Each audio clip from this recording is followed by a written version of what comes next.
विचारों की शक्ति एक बहुत ही महत्वपूर्ण और गहराई में जाने वाला विषय है।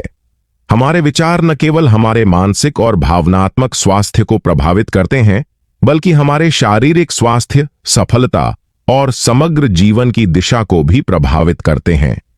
आइए इस कहानी के माध्यम से जानते हैं प्राचीन भारत में गौतम बुद्ध के ज्ञान और उनकी शिक्षाओं ने अनगिनत लोगों को अपने जीवन का मार्गदर्शन करने के लिए प्रेरित किया।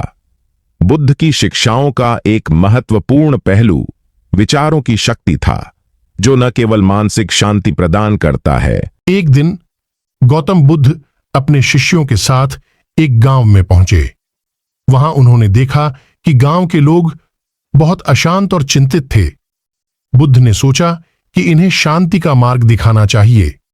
इसलिए उन्होंने गांव के लोगों को एक स्थान पर बुलाया और उन्हें एक कहानी सुनाने लगे। उन्होंने कहा, एक समय की बात है, एक शिष्य था जो हमेशा अपने मन की अशांति के बारे में परेशान रहता था।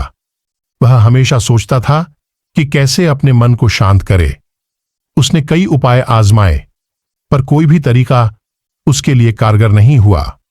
अंत में वह अपने गुरु के पास गया और उनसे मदद की प्रार्थना की। गुरु ने उसकी बात सुनी और मुस्कुराते हुए कहा, तुम्हें अपने मन को शांत करना है तो चलो मेरे साथ। वे दोनों एक शांत झील के किनारे पहुंचे। गुरु ने कहा, इस झील के पानी में एक पत्थर फेंको। शिष्य ने गुरु की बात मानी और पत्थर फेंका। पानी में हलचल हुई और लहरें बनने लगीं।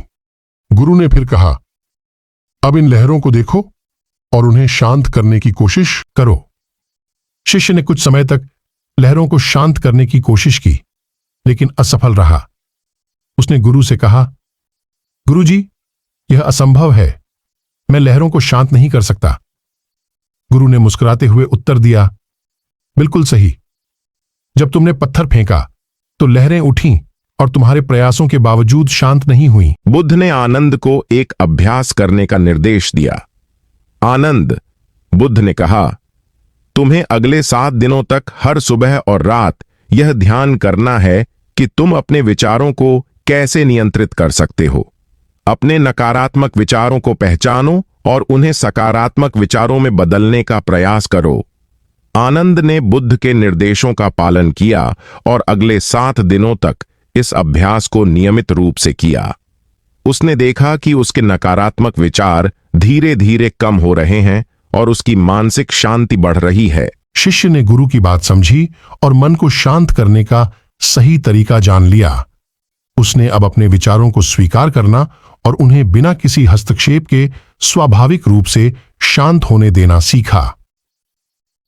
गौतम बुद्ध ने इस कहानी के माध्यम से गांव के लोगों को यह सिखाया कि मन की शांति पाने के लिए हमें अपने विचारों को जबरदस्ती नियंत्रित करने की कोशिश नहीं करनी चाहिए।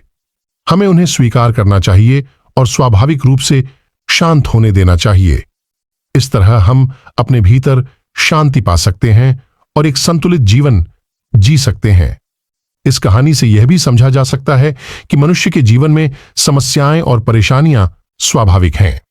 उन्हें जबरदस्ती सुलझाने की बजाय हमें धैर्य और संयम के साथ उनका सामना करना चाहिए। जैसे झील की लहरें समय के साथ शांत हो जाती हैं, वैसे ही हमारे जीवन की समस्याएं भी धैर्य और संयम से धीरे धीरे सुलझ सकती हैं। गौतम बुद्ध की यह कहानी हमें जीवन में शांति और धैर्य का महत्व सिखाती है। यह हमें यह भी बताती है कि कैसे हमें अपने विचारों और भावनाओं को स्वीकारना चाहिए और उन्हें स्वाभाविक रूप से शांत होने देना चाहिए।